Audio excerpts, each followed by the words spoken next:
नमस्कार, मैं महेश चंद्र आज एक महत्वपूर्ण टॉपिक के साथ आपके सम्मुख उपस्थित हुआ हूं।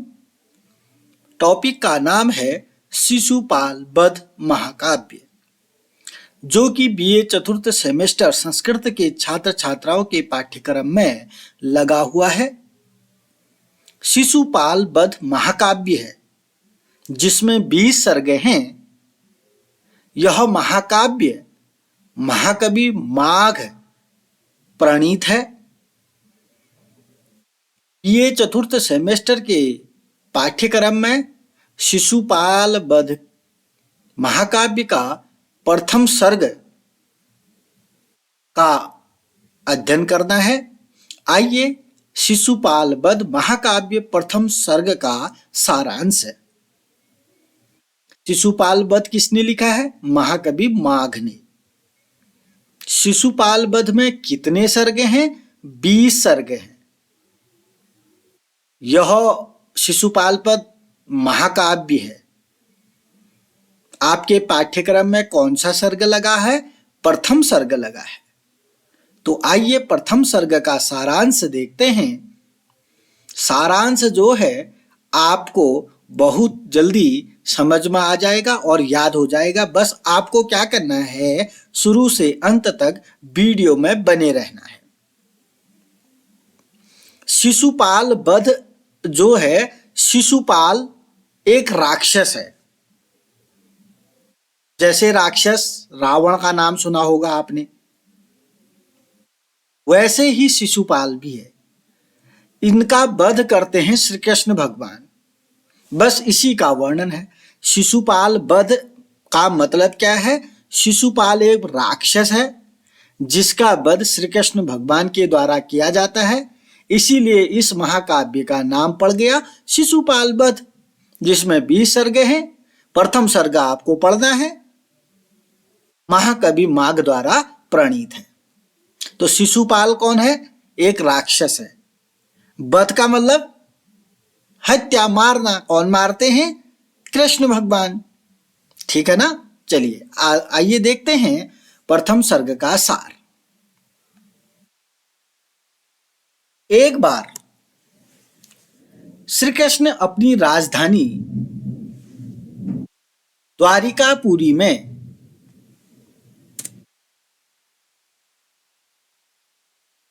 बैठे हुए थे।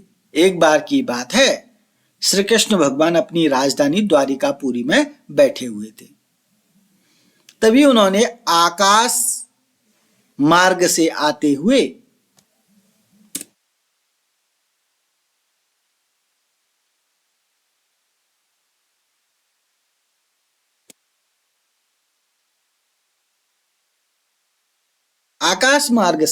हुए नारद मुनि को देखा। इंद्र भगवान बैठे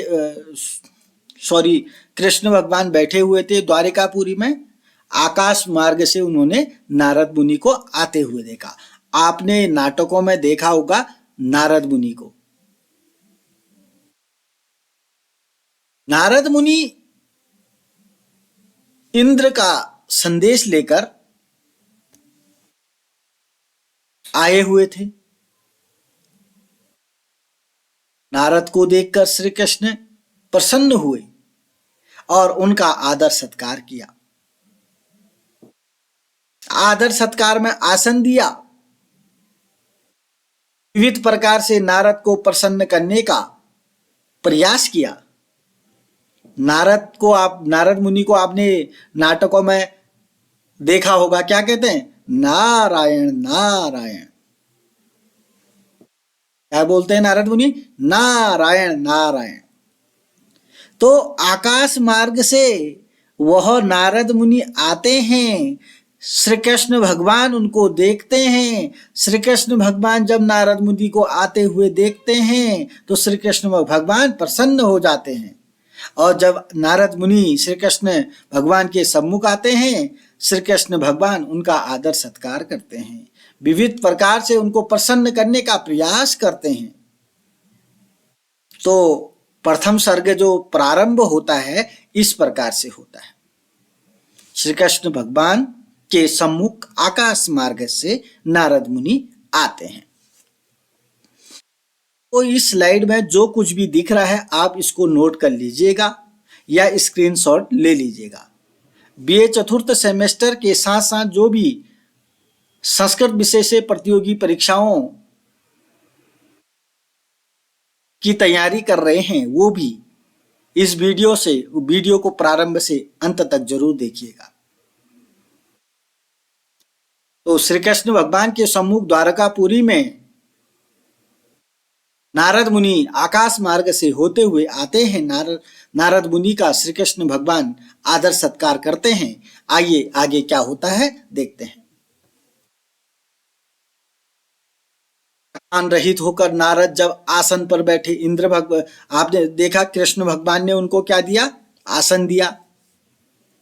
थकान रहित होकर नारद जब आसन पर बैठे तब उनकी छवि ऐसे लग रही थी जैसे मानो सायंकालीन बेला में चंद्रमा उदयांचल पर प्रकट हुआ हो। मतलब यहां पर कह रहे जब कृष्ण भगवान ने नारद मुनि को आसन दिया और आसन पर नारद मुनि विराजमान हुए तो नारद मुनि बहुत ही ज्यादा सुशोभित लग रहे थे। ऐसे सुशोभित लग रहे थे जैसे सायंकालीन बेला में चंद्रमा उदयांचल पर प्रकट हुआ हो। आपको जब सायंकाल में चंद्रमा दिखता है तो वह बहुत ही शोभायमान लगता है। ऐसे ही नारद मुनि जब आसन पर विराजमान हुए ऐसे ही सुशोभित हो रहे थे। अर्थ यह है कि भगवान श्री कृष्ण श्याम वर्णी हैं। कृष्ण कैसे हैं? सांवले हैं, श्याम वर्णी हैं तथा नारद श्वेत वर्णी हैं। बात कही कि नारद मुनि जब आसन ग्रहण किया तो बहुत ज्यादा सुशोभित लग रहे थे, तो इसको समझाने के लिए बोला जा रहा है माघ के द्वारा कि श्री कृष्ण श्याम वर्णी है, नारद श्वेत वर्णी है। दोनों की छवि मिलकर ऐसी प्रतीत हो रही थी मानो संध्या वेला में चंद्रमा उदयांचल पर विराजमान हो। एक सांवले हैं, एक श्वेत वर्ण के हैं। दोनों की छवि मिलकर के ऐसे ही सुशोभित हो रही है मानो संध्या वेला में चंद्रमा उदयांचल पर विराजमान हो। कहने का मतलब है जब नारद मुनि श्री कृष्ण के सम्मुख बैठे आसन पर विराजमान हुए तो वे दोनों बहुत ही शोभायमान सुंदर लग रहे थे। तो नारद मुनि आए, श्री कृष्ण को मिले, बैठ गए, सुशोभित हुए। आगे क्या हुआ? इसके बाद कृष्ण ने नारद से आगमन का कारण विनम्रता से पूछा। जब नारद मुनि आसन पर विराजमान हुए, थकान रहित हो गए, तब श्री कृष्ण भगवान ने नारद से उनके आने का कारण पूछा तो विनम्रता के साथ पूछा। ये नहीं तो कि तुम क्यों आ गए, ऐसा नहीं, कारण तो पता करना ही है। तो विनम्रता के साथ श्री कृष्ण भगवान ने नारद से आने का कारण पूछा और कहा, क्या कहा श्री कृष्ण भगवान ने? यद्यपि मैं आपके दर्शन से कृतार्थ हो गया हूं। श्री कृष्ण भगवान कह रहे हैं नारद मुनि से कि यद्यपि मैं आपके दर्शन से धन्य हो गया हूं, कृतार्थ हो गया हूं, श्रेष्ठ जनों का आगमन निष्प्रयोजन नहीं होता। आप श्रेष्ठ जन हैं, आप आए हुए हैं, कोई न कोई आपका प्रयोजन होगा, क्योंकि श्रेष्ठ लोगों का आगमन निष्प्रयोजन नहीं होता। बेकार में नहीं आते श्रेष्ठ लोग। इसलिए आप अपने आगमन का कारण बताएं। इतना तो आपको समझ में आ गया है कि आकाश मार्ग से नारद मुनि श्री कृष्ण के सम्मुख आते हैं।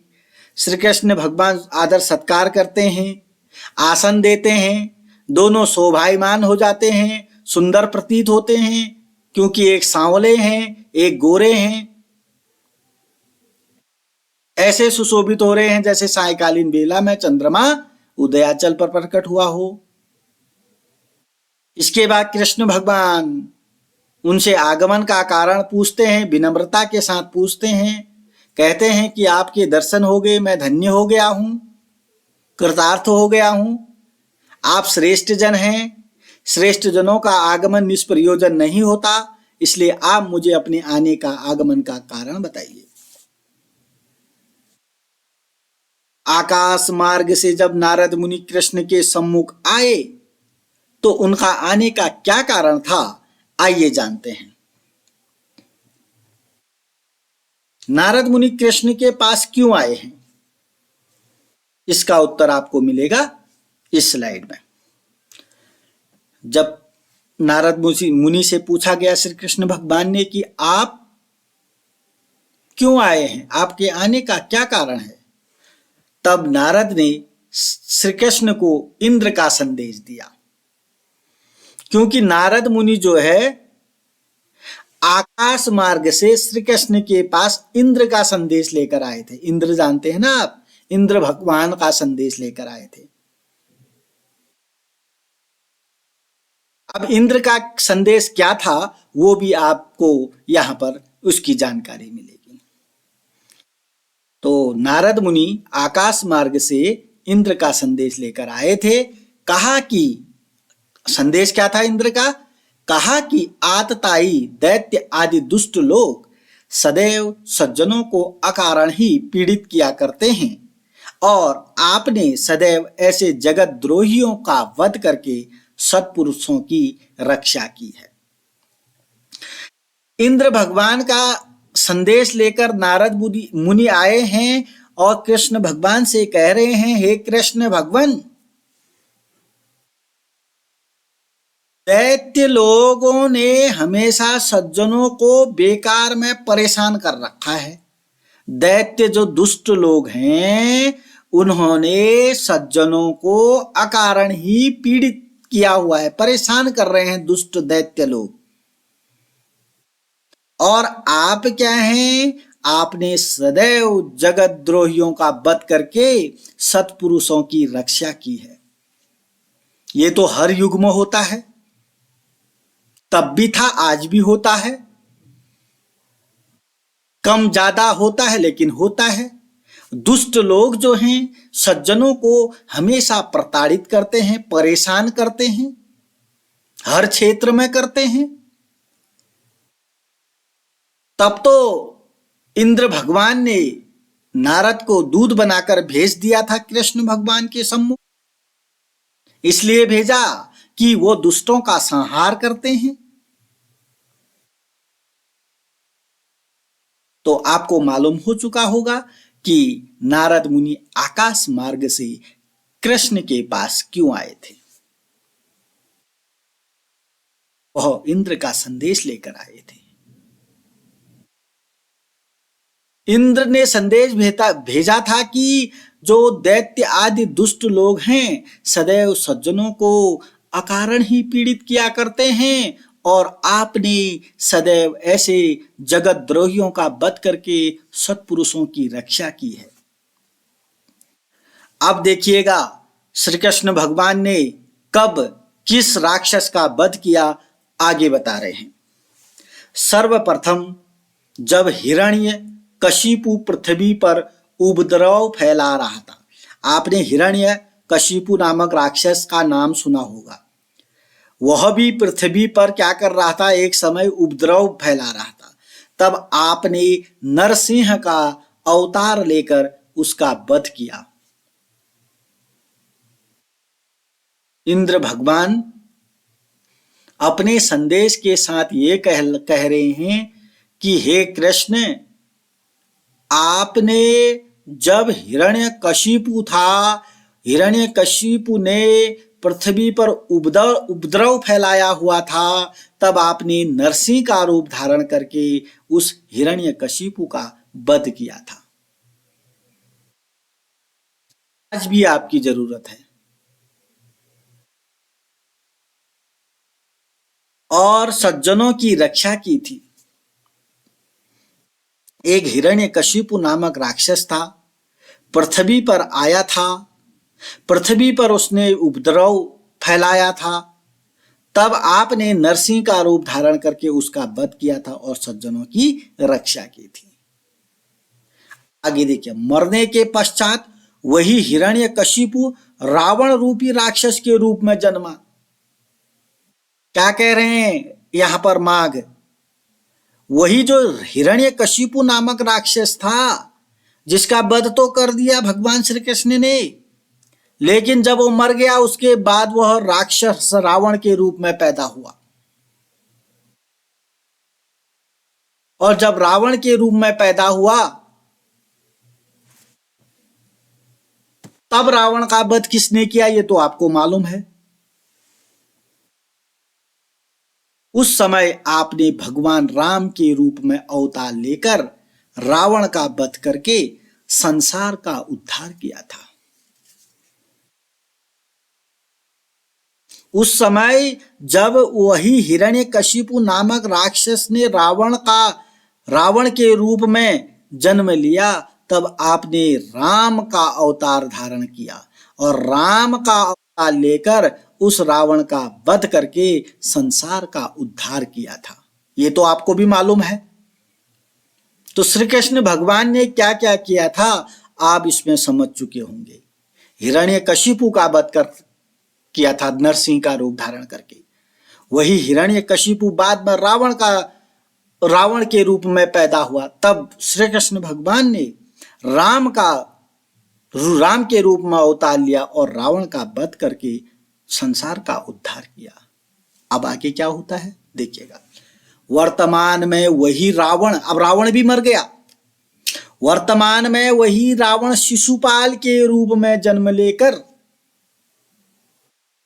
अपने पूर्व के स्वभाव के अनुसार पुनः संसार को पीड़ित कर रहा है।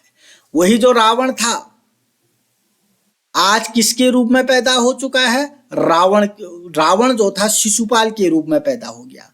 शिशुपाल वध, अब कॉन्सेप्ट क्लियर हो गया होगा। शिशुपाल वध के लिए आपको ये सारी जानकारी चाहिए, तो बहुत सरल भी है, याद तो हो ही चुका होगा। अगर याद नहीं हुआ तो एक बार आप देख लीजिए, एक बार पढ़ लीजिए, एक बार इसको केवल ध्वनि सुन लीजिएगा तो याद हो जाएगा। अब वर्तमान में वही रावण शिशुपाल के रूप में जन्म लेकर अपने पूर्व के स्वभाव के अनुसार पुनः संसार को पीड़ित कर रहा है। वह अपने आप को सबसे अधिक बलशाली समझता है। वह जो शिशुपाल है अपने आप को क्या समझ रहा है? सबसे ज्यादा बलशाली समझता है। और जो राक्षस होता है ना, गुंडा जो होता है ना, दुष्ट जो होता है, वह यही समझता है, अपने आप को सबसे बड़ा ही समझता है। हर किसी क्षेत्र में अपने आप को सबसे ज्यादा शक्तिशाली समझता है। तो यह जो शिशुपाल है ये अपने आप को बहुत अधिक बलशाली समझता है। जिस शिशुपाल ने सभी को आतंकित किया है, इस शिशुपाल ने भी सभी को आतंकित परेशान किया है। ऐसे राक्षस का वध करके आप पुनः सज्जनों को शांति प्रदान कीजिए। ऐसे शिशुपाल का वध करके आप पुनः सज्जनों की रक्षा कीजिए, सज्जनों को शांति प्रदान कीजिए। यही इंद्र का आपके लिए संदेश है। नारद जी का संदेश सुनकर कृष्ण ने इस कार्य को करने की प्रतिज्ञा करके नारद जी को आश्वस्त किया।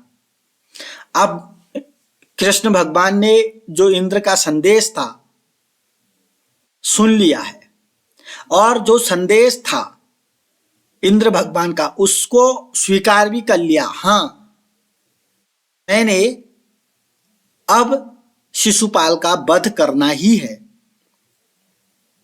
इसके पश्चात नारद मुनि स्वर्गलोक को लौट गए। अब जब कृष्ण भगवान ने ये प्रण ले लिया कि मैंने शिशुपाल का वध कर देना है, करना ही है, तो इसके बाद नारद मुनि स्वर्गलोक को लौट गए और श्री कृष्ण शिशुपाल वध के लिए क्रोधित होने लगे। अब श्री कृष्ण का काम क्या है? शिशुपाल का वध करना है। तो यही था शिशुपाल वध महाकाव्य। आपको शिशुपाल वध का कॉन्सेप्ट जो सारांश है, कथावस्तु है, समझ में तो आ ही गया होगा। एक बार पुनः शिशुपाल वध जो है इसमें 20 सर्गे हैं। प्रथम सर्ग ही आपको पढ़ना है। प्रथम सर्ग का सारांश मैंने आपके सम्मुख रखा है। अभी आपको माघ का जीवन परिचय पढ़ना है और शिशुपाल वध के प्रथम सर्ग के श्लोकों की संदर्भ प्रसंग सहित व्याख्या सीखनी है। तो एक बार संक्षिप्त रूप में आपके सम्मुख रख रहा हूं। आकाश मार्ग से नारद मुनि आते हैं। तब श्री कृष्ण भगवान अपनी द्वारिकापुरी में बैठे हुए थे। जब उन्होंने देखा आकाश मार्ग से नारद मुनि आ रहे हैं, वो बड़े प्रसन्न हो जाते हैं। और नारद मुनि जब आते हैं तो उनको आसन देते हैं। आसन देते हैं नारद मुनि जब आसन पर विराजमान होते हैं, दोनों बहुत सुंदर लगते हैं, क्योंकि एक सांवले थे, एक गोरे थे। उसके बाद नारद मुनि इंद्र भगवान का संदेश सुनाते हैं। संदेश क्या था उनका कि हिरण्यकशिपु जो था राक्षस, उसने एक समय पृथ्वी पर आकर उपद्रव मचाया हुआ था। सज्जनों को जिसने परेशान किया था, आपने उसका वध करके सज्जनों की रक्षा की थी। वही हिरण्यकशिपु बाद में रावण के रूप में पैदा हुआ और उस रावण ने भी जनता को परेशान किया हुआ था। ऐसे रावण का वध करने के लिए आपने राम का अवतार धारण किया और राम बन करके राम के अवतार में उस रावण का वध किया। और वही रावण आज शिशुपाल के रूप में पैदा हो चुका है। और यह शिशुपाल जो है संसार को पीड़ित कर रहा है और अपने आप को बहुत ज्यादा शक्तिशाली, पावरफुल समझता है। ये कृष्ण, आप इस शिशुपाल का वध करके सज्जनों को शांति प्रदान करना है, आप ऐसा कीजिए। तब श्री कृष्ण भगवान अपने आप को और नारद मुनि को आश्वस्त करते हैं कि हाँ, मैं शिशुपाल का वध करूंगा। इसके बाद जो नारद मुनि हैं स्वर्ग लोक को लौट जाते हैं और श्री कृष्ण भगवान शिशुपाल वध के लिए तत्पर हो जाते हैं। ये कहानी है। अगर आपको कहानी समझ में आ चुकी है, कथा वस्तु समझ में आ चुकी है, तो लाइक का बटन दबा दीजिएगा। कुछ प्रश्न आपके लिए हैं। जो ये शिशुपाल वध का प्रथम सर्ग है, कौन सी क्लास के पाठ्यक्रम में लगा हुआ है? कमेंट बॉक्स में आप उत्तर देंगे। दूसरा, शिशुपाल वध के रचयिता कौन है? आप इसका भी उत्तर कमेंट बॉक्स में देंगे। अभी तक चैनल को सब्सक्राइब नहीं किया तो सब्सक्राइब करेंगे, लाइक करेंगे वीडियो को, कमेंट करेंगे। कमेंट करने के लिए घबराएंगे नहीं और अपने प्रत्येक दोस्तों के साथ इसको शेयर करेंगे। अगली वीडियो में शिशुपाल के वध के श्लोकों की संदर्भ प्रसंग से व्याख्या लेकर आऊंगा। तब तक के लिए नमस्कार, धन्यवाद।